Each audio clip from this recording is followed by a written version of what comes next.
Hey everyone, this is Ramiz from DevOps Live in Singapore, and welcome to episode 4 of Crack the Code.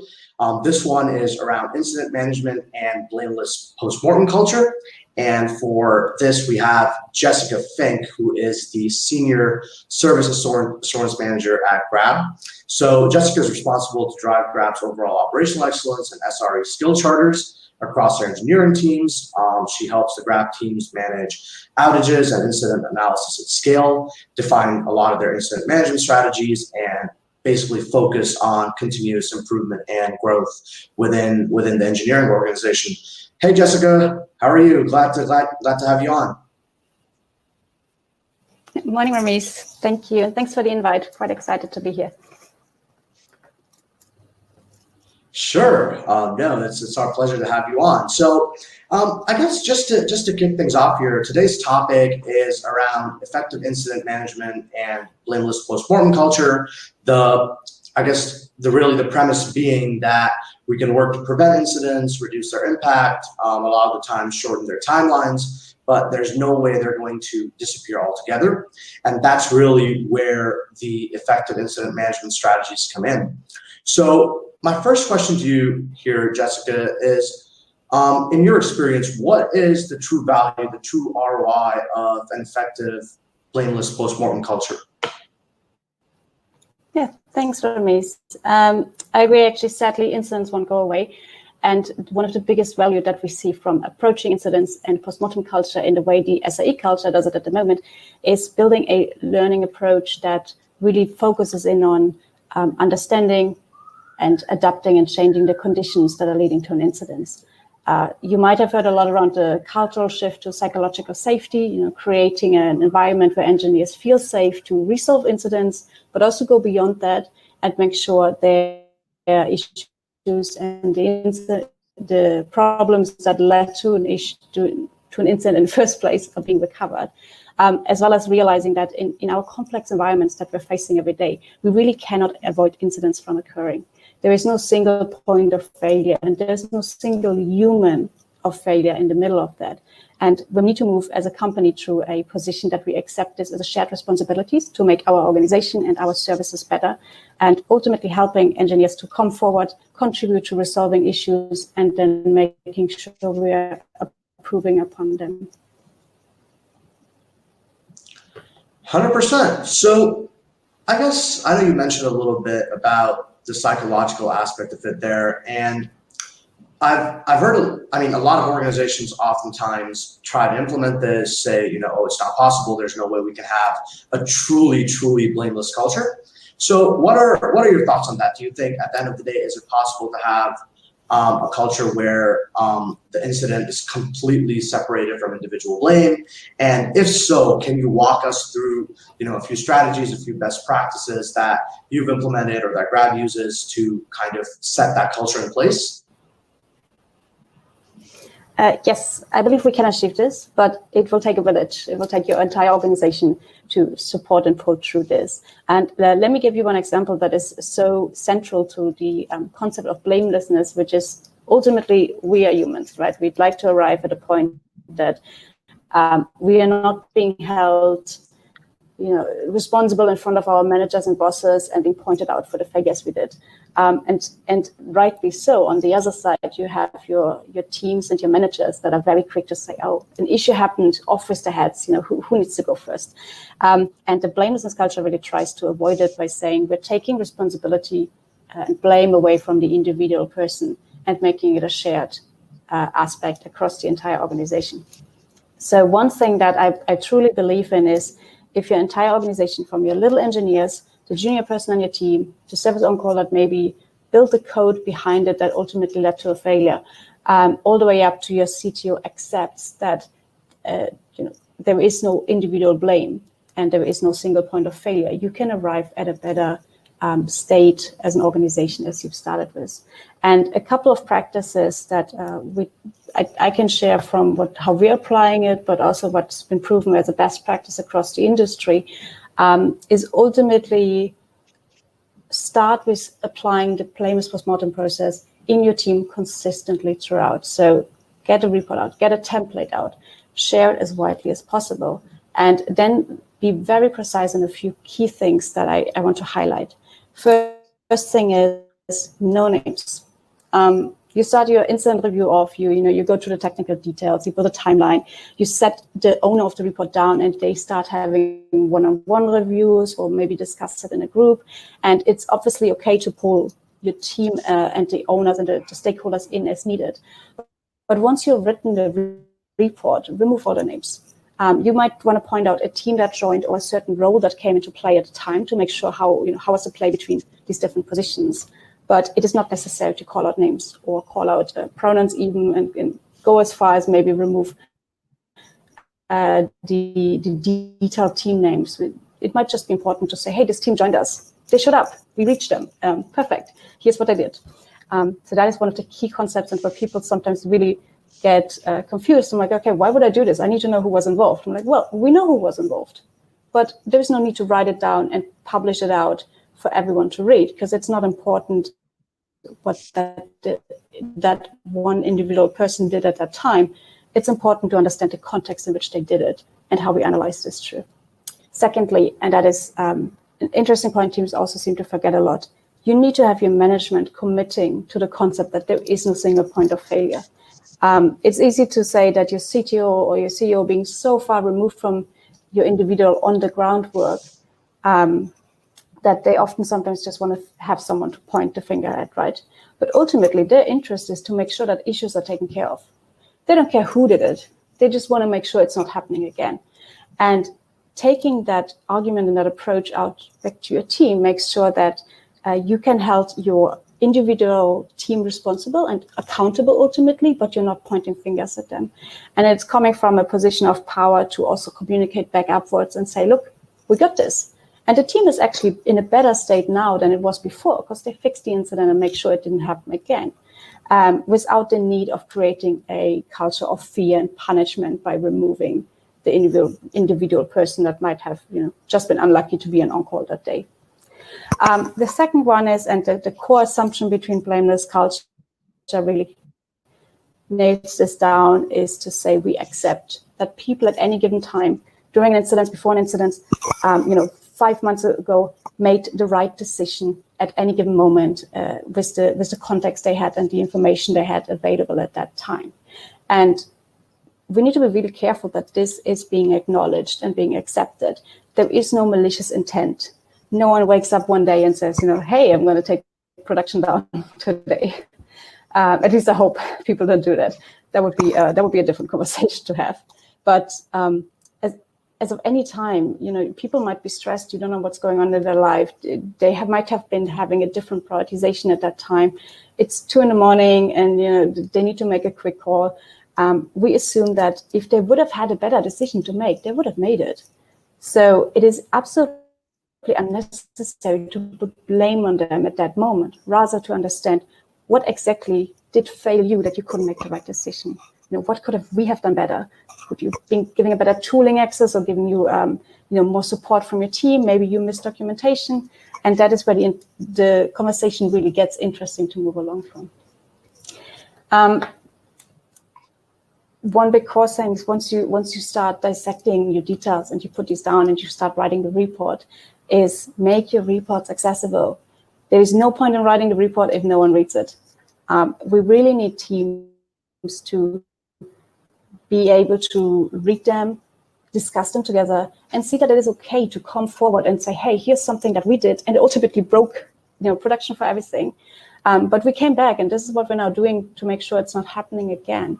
And it's very powerful to uplift your engineering culture in a way that is, oh, look what these people did. And they were actually okay, and they're being celebrated for coming forward that way. I might be able to do the same thing, and you go to your manager and you realize that, yes, that is exactly where we want to be at. So very important to make sure you share it in open space as much as it's confidentially possible, obviously. You add outside stakeholders, invite your product managers, invite your customer care teams, add service teams that might only have been small impacted or not impacted at all, because their view and their contributions can be just as useful. And ultimately, if you have a conversation that starts from a position of what have you done that moment, what are you doing to fix it, you can always refer to your own examples. Here's what we did. And oh, hey, by the way, you didn't realize we have documentation. Let me share it with you. And it connects your company on a very different level. One last thing as a best practice to share and as a guideline that is also very, very important is do not stop with the review. It goes beyond that. It goes well beyond that. During any incident report or any incident analysis, you should be able to arrive at action items.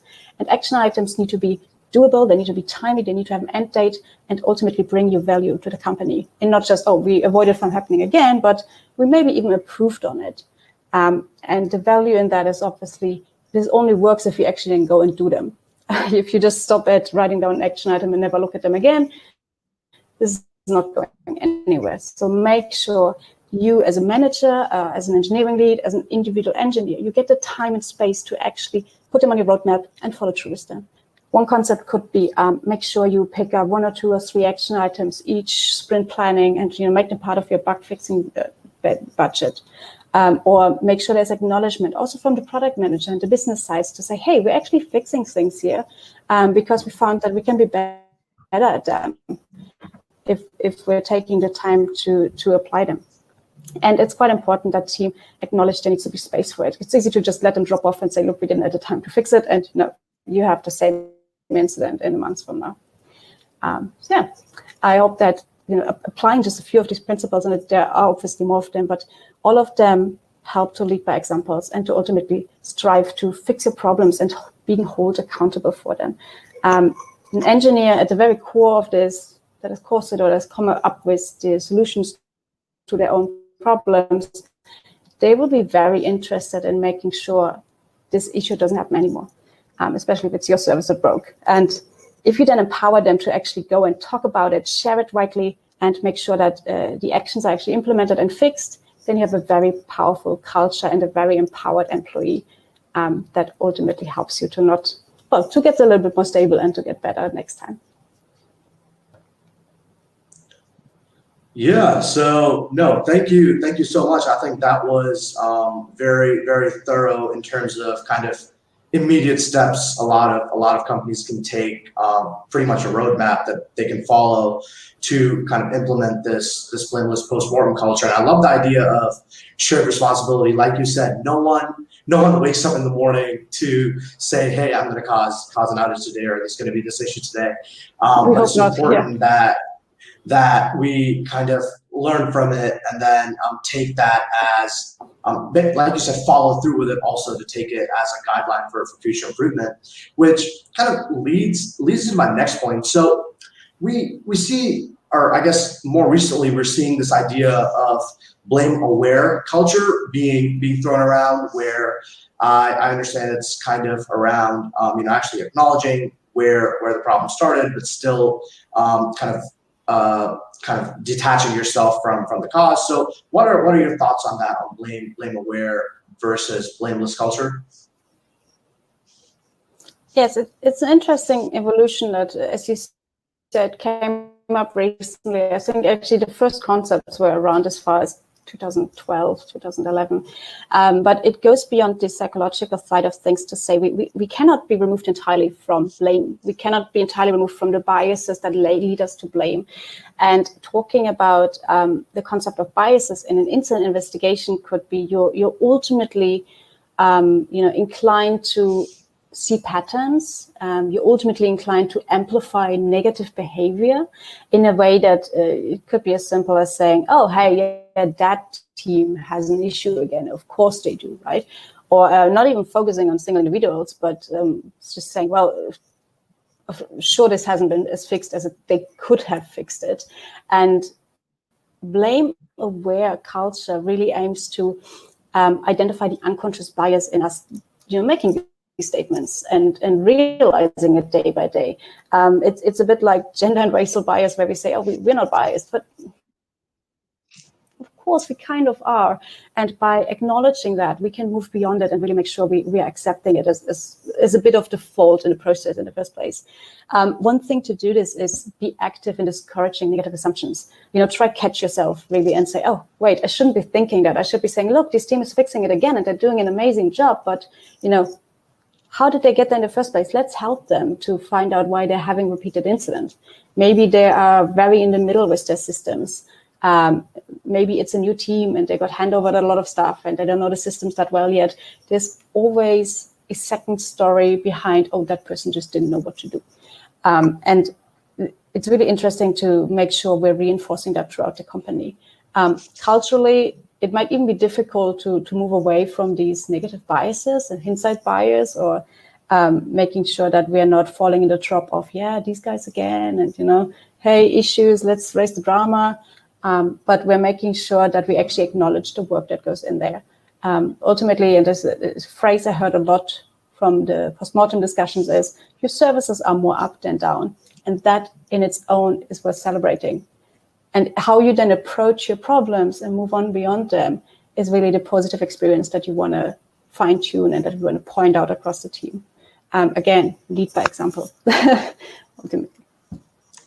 Yeah, no, I completely agree in terms of, like you said, bias a lot of the times. I really liked how you linked it to kind of racial bias, gender bias there, where it is, a lot of the times we don't want to acknowledge it, but it's still there. So the first step to kind of moving past it is to just know that it exists. And yeah, it goes beyond even just engineering culture or post-mortem culture, 100%.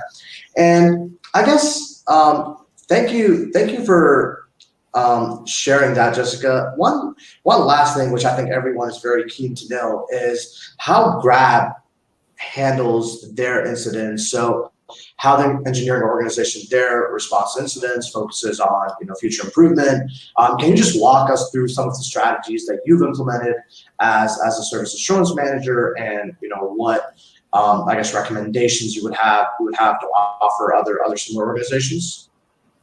Yes, absolutely. So at Grab, post-mortems, and we've been doing it for quite some time actually. Post-mortems are a core part of our operations team and our operations processes.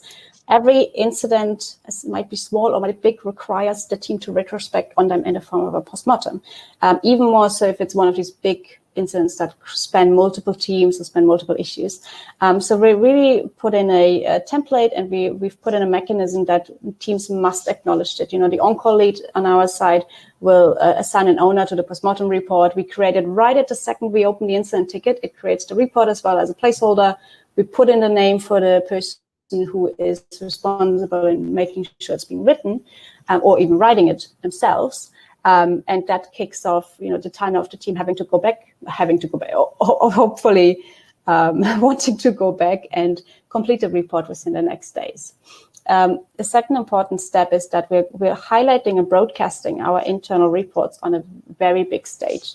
We are having individual engineering teams who take the reports and review them weekly within their own team, but we're also giving them the chance to nominate the big ticket items in our global review meeting. So we've set up a call and we're inviting the entire engineering org and beyond to join us, and we're really taking the time to read and discuss a finished post-mortem report. I want to make sure that obviously we're not discussing the report creation with the entire organization, but teams are encouraged to reach out to other teams and get insights and get feedback. But we're making sure that once your report is written and it's signed off, they tick a box to say my PM is done, and we select them occasionally on what scope it is, but also what learnings that you had in between, and make sure they're getting presented in our global forum. And the way we do it is we really take a few minutes to silently read the entire report, make sure people understand what has happened, and then they add questions. And the questions really range from, oh, hey, what happened here? Can you go a little bit deeper? You say that staging didn't work as expected, how can we help you to get there? And it ranges from support questions to clarifications, but most importantly, you see teams reaching out and saying, hey, let's connect next week and help you solve this problem. And what it does to the team presenting, which already feels a bit put on the spot by having to go to this massive meeting and present to everyone, is that they realize it's okay. And that we're actually interested in learning about it and trying to understand what's happening. One thing I really like in sharing these weekly meetings is that I have teams approaching me with their post-mortems and say, hey, I wrote this. I really want to present it and share it with everyone. But I also see teams disappointed if, we don't have a report for 1 week because we might just not have a big enough item to talk about. And teams that are genuinely interested to learn from them and read them. And they ask me for the links in advance and they say like, hey, I want to just give it a pre-read and, add my own thoughts to it. And they really care about not how their own services are performance, but really how the teams across Grab are doing and how they approach things. And that is coming back to your starting question, that is the true value. If you have a culture like that doesn't go and say, I get my popcorn and I sit here because, hey, we're going to look who messed this up. But that say, yes, this is super interesting, guys, and you fixed it so fast. And, here's what we can do to help you get there even faster next time. That is the true value that comes from a blameless postmortem culture. And especially at scale, having to deal with plenty teams and plenty incidents, small and big ones, it's even more powerful to acknowledge when teams starting to reach out and continue reaching out to each other and sharing their experience and making sure that we're one team across multiple teams that still care about fixing production systems and making sure incidents are recovered as fast as possible and with as little customer impact as possible in the best decisions we can make at the time. 100%. And I really like the idea of, what you mentioned. Yes, it's important to share responsibility at the beginning, but then it's also important, or even more important, I'd say, to share knowledge on the back end, see what the learnings are, and kind of disseminate that across the organization. And that just goes back to, DevOps 101 in this case, is just focus on getting, 1% better each and every day. And eventually you will kind of go along those lines. So no, thank you so much, Jessica. This was an incredibly insightful session and really appreciate you joining us here for Crack the Code. For everyone watching, if you have any questions, any specific topics you want to see discussed in the future, please feel free to reach out to either myself or anyone on the DevOps Live team in Asia. And yeah, thank you guys so much for joining. Look forward to seeing you on the next one. Bye-bye.